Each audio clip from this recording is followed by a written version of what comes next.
दिगो कृषि दिगो जीवन।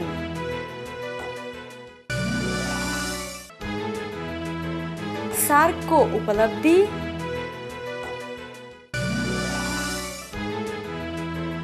समाचारका समस्या,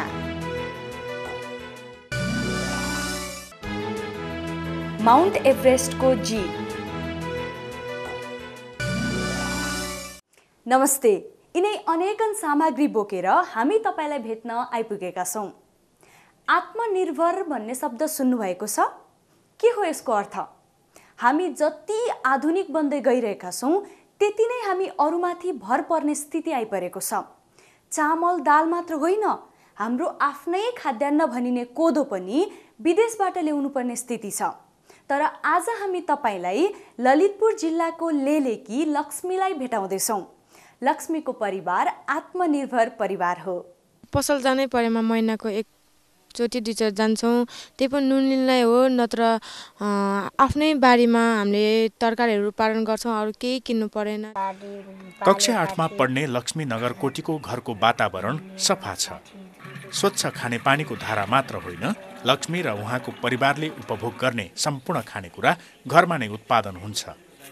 लक्ष्मीको घर ललितपुर जिल्लाको लेले गाविसको शिखरपा गाउँमा पर्छ। धान मकै गहुँ चाहिँ यतै जो खेतीहरू लगाउँछौँ। त्यहाँ चाहिँ हामीले विषादी मलहरू लगाउँदैनौँ, किनभने विषादी मलले धेरै असर गर्ने भएकाले हामीले चाहिँ गाईबस्तुकै घरमा बनेको गाईबस्तुकै मल चाहिँ नि खेतबारीमा लगाउँछौँ। बारीमा उब्जेको तरकारी, खेतमा फलेको धानको चामल, त्यहीँको दाल, अनि पकाइन्छ दाउरा कम लाग्ने सुधारिएको चुलोमा। वन जङ्गलको विनाश रोक्न, वातावरण संरक्षण गर्न र स्वच्छ हावापानी पाउन यस्तो चुलोले ठूलो मद्दत गर्छ।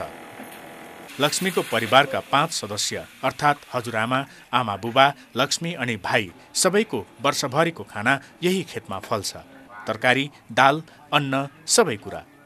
आफूलाई चाहिने भन्दा बढी फलेका सागसब्जी र अन्न बेचेर यो परिवारको लुगाफाटा जस्ता अन्य आवश्यकता पनि पूरा हुन्छ। अर्थात् आत्मनिर्भर छ लक्ष्मीको यो परिवार। त्यसमाथि लक्ष्मीका बाले बजारबाट विकासे बिउ किन्नुहुन्न। बिउ बिजन घरमा नै परम्परागत रूपमा सुरक्षित राखिन्छ। यही बिउ बारीमा लगाएर राम्रो उत्पादन हुन्छ। कुखुरा र भैँसी घरमै छ। तिनले यो परिवारलाई मासु र दुध दही मात्र दिँदैन, कृषिका लागि मल पनि दिन्छ। शरीरलाई अलि फुर्तिलो र त्यो शक्ति आउने चिज चाहिँ यी गाईबस्तुबाटै हामीले चाहिँ पाउँछौँ। नपुगेका पौष्टिक आहार बारीमा फलेको फलफुलले दिन्छ।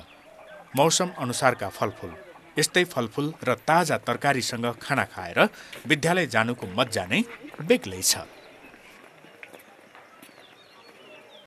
सार्क सार्क सार्क, यो साता सबैभन्दा बढी सुनिएको शब्द होला यो। के हो त नि सार्क भनेको? दक्षिण एसिया भरिका मानिस काठमाडौँमा जम्मा भएर के गरे होला त? यो साता हाम्रो राजधानी पुरै फरक देखियो। सामान्य बेलामा भन्दा धेरै सुन्दर, धेरै सफा। ठाउँ ठाउँमा फूल राखिएका अनि ठाउँ ठाउँमा झन्डा नै झन्डा। सुन्दर पोस्टरहरू। रात परेपछि त झन् झिलिमिली। काठमाडौँ साह्रै सुन्दर बनेको थियो। यो सबै तयारी थियो सार्कको सम्मेलनका लागि। सार्क अर्थात् दक्षिण एसियाली क्षेत्रीय सहयोग सङ्गठनको 18औं सम्मेलन यही मङ्सिर 10 र 11 गते काठमाडौँमा भएको हो। सम्मेलन गर्ने ठाउँ काठमाडौँको राष्ट्रिय सभागृहको चोला नै फेरिएको थियो। सार्क सन् 1985 डिसेम्बर 8 मा स्थापना भएको हो। त्यति बेला यसमा नेपाल, भारत, पाकिस्तान, बङ्गलादेश, श्रीलङ्का, भुटान र मालदिव सदस्य थिए। सन् 2007 मा अफगानिस्तानलाई पनि यसको सदस्य बनाएपछि सार्कमा 8 देश सदस्य छन्। यो सम्मेलनको नारा शान्ति र समृद्धिका लागि गहन एकता थियो। सम्मेलनमा 8 देश बाहेक अस्ट्रेलिया, चीन, इरान, जापान, दक्षिण कोरिया, मरिसियस, म्यानमार, संयुक्त राज्य अमेरिका र युरोपियन युनियनका प्रतिनिधि पनि आएका थिए। सम्मेलनको सबैभन्दा ठूलो उपलब्धि ऊर्जाका क्षेत्रमा सार्कका सबै सदस्यले मिलेर काम गर्ने र विद्युतीकरण गर्ने सम्बन्धी सम्झौतामा हो। तर भारत र पाकिस्तान बीचको विवादका कारण सम्मेलनमा गर्ने भनिएको क्षेत्रीय रेलवे र मोटर सम्बन्धी प्रस्तावित सम्झौता भने हुन सकेन। सम्मेलनको अन्त्यमा 36 मुद्दा भएको घोषणापत्र जारी गरियो। 8 देशका नेताहरूले यो घोषणापत्रमा अरू कुरासँगै दक्षिण एसियाली क्षेत्रबाट निरक्षरता हटाउने बाचा गरेका छन्। सबैका लागि शिक्षाको प्राप्तिका लागि शिक्षा प्रणालीमा विकास गर्न जोड पनि दिएका छन्।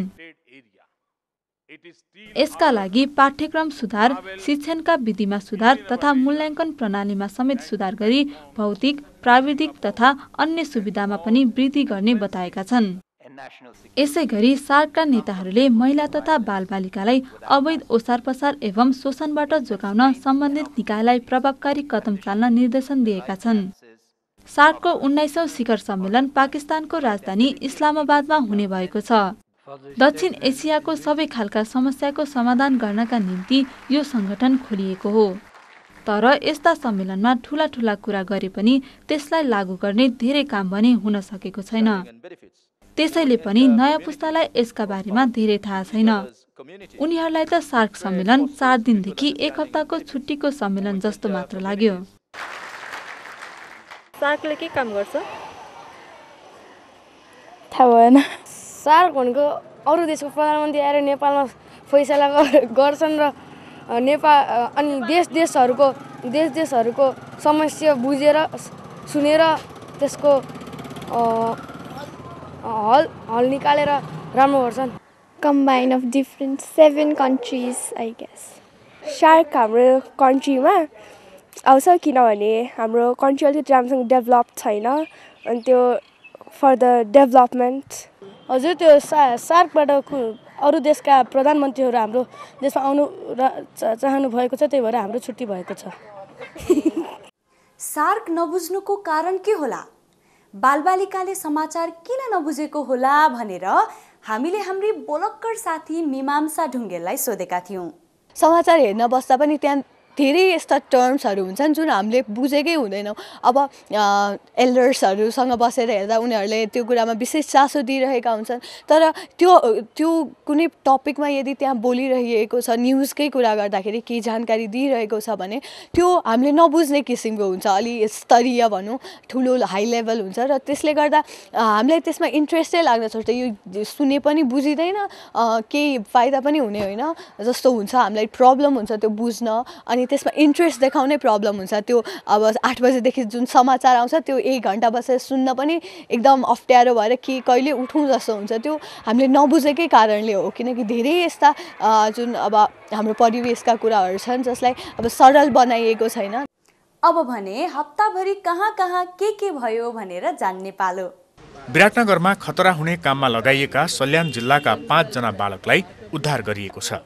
सडक मजदुरको रूपमा काममा लगाइएका सल्यान माझकाँडाका तिलक बुढा, रूपलाल बुढा, हर्क बुढा, कुलबहादुर बुढा र एकेन्द्र बिकेलाई उद्धार गरी अभिभावकलाई जिम्मा लगाइएको हो। विराटनगरमा निर्माणाधीन सडक तथा नाला निर्माणमा 18 वर्ष मुनिका बालकहरूलाई प्रयोग गरिएपछि यो साता विराटनगर उपमहानगरपालिका तथा विभिन्न सङ्घ संस्थाको सहयोगमा उद्धार गरिएको थियो। काम ढुङ्गा ओसार्ने, बालु ओसार्ने, बालु लोड गर्ने ट्र्याक्टरमा, मसला बोक्ने काम गर्ने लेबरहरू पाउन त गाह्रै छ। सबै विदेशतिर कतैतिर लागेर अलि अप्ठ्यारो त अप्ठ्यारै छ।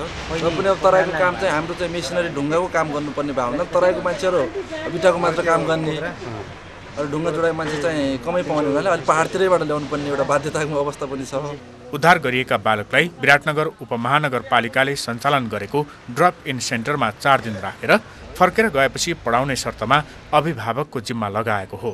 उनीहरूलाई ठेकेदारको तर्फबाट मजदुरी बापतको 5,000 र सहयोग बापत गरी 10,000 रुपैयाँ र ड्रप इन सेन्टरको तर्फबाट विद्यालय पोसाक, कापी कलम दिएर पठाइएको छ।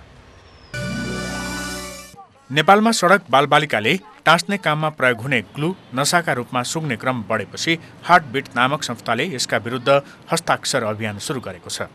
2071 सालको एक प्रतिवेदन अनुसार काठमाडौँ उपत्यकामा सडकमा बस्ने 403 जना बालबालिका मध्ये धेरैलाई ग्लु सुँघ्ने लत परेको छ। खाने मान्छेलाई पनि थाहा छ कि यो खायो भने हाम्रो दिमागमा असर पर्छ, फोक्सोमा त्यो गर्छ। कति साथीहरू आफ्नो डेन्ड्राइट खाएर नै मरिसके, उनीहरूको अगाडि नै मरिसके, तर पनि खाइरहेछ। यो लतबाट बालबालिकालाई जोगाउन 50,000 हस्ताक्षर सङ्कलन गरेपछि त्यसलाई हार्टबिटले नेपाल सरकार, युनिसेफ नेपाल, संयुक्त राष्ट्रसङ्घलाई बुझाउनेछ। यो काम अप्रिल 12 पर्ने सडक बालबालिका दिवसका दिन गरिनेछ। UN हाउस अगाडि चाहिँ हामीले सडक बालबालिकाको चाहिँ हुन्छ नि त्यो एउटा चाहिँ भिजुअल हुन्छ नि, उनीहरूको हुन्छ नि अवस्था चाहिँ हामीले फोटो मार्फत चाहिँ डिस्प्ले गर्ने भन्ने हाम्रो सोचाइ हो, जसले गर्दाखेरि चाहिँ मान्छेहरूले चाहिँ पोलिसी लेभलमा चाहिँ लिडरहरूले चाहिँ हुन्छ नि अब चाइल्ड एक्टिभिस्ट, चाइल्ड सेक्टरमा काम गर्ने लिडरहरूले चाहिँ सुनोस्। गत साता काठमाडौँ उपत्यकाका 32वटा विद्यालय बीच भएको फुटबल प्रतियोगिता खुब रमाइलो भयो। फाइनलमा त तोकिएको समयमा बराबर गोल भएपछि प्रतियोगिता टाइब्रेकरमा गयो। दामी थियो खेल। काठमाडौँ उपत्यकाका 32वटा विद्यालयको फुटबल प्रतियोगिताको आज अन्तिम दिन। माउन्ट एभरेस्ट स्कुल र विट्स हायर सेकेन्डरी स्कुल फाइनलमा पुगेका छन्। दर्शकहरू चिच्चाइरहेका छन्, केही माउन्ट एभरेस्ट स्कुल त केही विट्स स्कुलको समर्थन। सबै खेलाडीहरू प्रतिस्पर्धाका लागि मैदानमा उत्रिसकेका छन्। यो हो जया मेमोरियल फुटबल टुर्नामेन्टको फाइनल। गर्दा हामीले अरू नयाँ खेलहरूमा पनि जान पाउँछ। यहाँको सरहरूले हामीलाई गेममा चुज गरेर हामीलाई अरू ठाउँमा नि खेल्न लगाउनुहुन्छ। सबै मिलेर खेल्नुपर्ने रहेछ सबैजना। त्यही अब गेममा एकजनाले मात्र नभएर सबैको टुगेदरनेस हुनुपर्छ भन्ने सिक्यो। जया मेमोरियल फुटबल टुर्नामेन्टमा भाग लिने 32वटा स्कुलमध्ये 30 स्कुललाई पछारेर यहाँसम्म आइपुगेका छन् यी दुई स्कुले टोली। खेल जम्मा 60 मिनेटको थियो र खेल 9A साइड अर्थात् हरेक टोलीमा 9 जना बसेर खेलिएको थियो। सबै स्कुलहरू बीच भाइचारा होस्, त्यसपछि सबै बीच स्वस्थ प्रतिस्पर्धा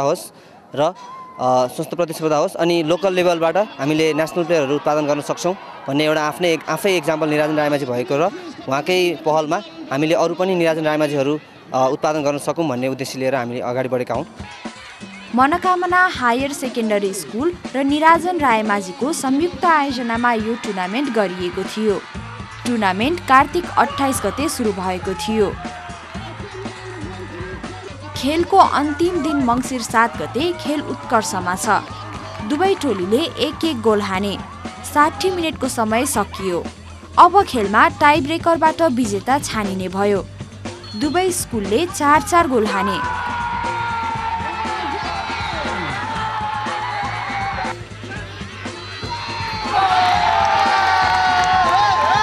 विट्सले हानेको एउटा गोल माउन्ट एभरेस्टका किपरले समाते। माउन्ट एभरेस्टले हानेको सट भने विट्सले रोक्न सकेन। अन्ततः 4 का विरुद्ध 5 गोलका हिसाबले माउन्ट एभरेस्ट स्कुलले फाइनल जित्यो। अब अलिअलि त दुखिन लाग्छ नि हारेपछि फाइनलमा। अब राम्रै लागिरहेको छ। अब पार्टिसिपेट त गरेको थिएँ, यदि फाइनलसम्म चाहिँ हल्का पुगेको थिएन। त्यो अहिले फाइनल जित्दा धेरै रमाइलो लागिरहेछ। हस्, आजको लागि बिदा हुने बेला भएछ। साताभरि रमाइलो गर्नुस्, नयाँ कुरा सिक्नुस् र हाम्रो फेसबुक पेजमा पोस्ट गरेर हामीलाई पनि नयाँ कुरा सिकाउन नबिर्सिनुहोस् है त। कार्यक्रम नयाँ पुस्ता रेडियो सगरमाथा 102.4 मेगाहर्जमा हरेक शनिबार साँझ 6 बजे र नेपालभरिका 59वटा रेडियो स्टेशनबाट सुन्न र 12वटा टेलिभिजनबाट हेर्न पनि सक्नुहुन्छ। अर्को साता तपाईलाई भेट्न हामी फेरि आउँछौँ। नयाँ पुस्ता हेर्दै गर्नुहोला। बाई।